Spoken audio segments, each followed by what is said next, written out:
सत्य असेल तेच दिसेल. एप्रिल ते जून या 3 महिन्यांचे रेशन धान्य एप्रिलमध्येच वाटप करण्याच्या सूचना रेशन दुकानदारांना करण्यात आल्या आहेत.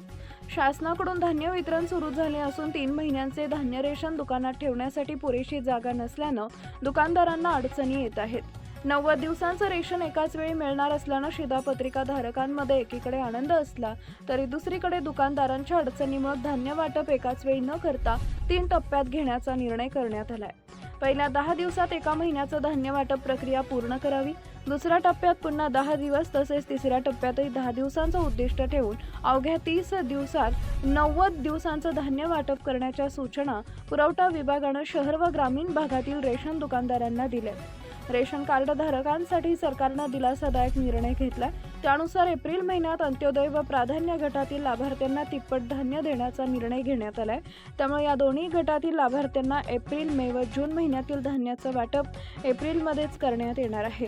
एप्रिल ते जून या 3 महिन्यांचे रेशन धान्य एप्रिलमध्येच वाटप करण्याच्या सूचना रेशन दुकानदारांना दिल्या आहेत. Subscribe now and press the bell icon. Never miss an update.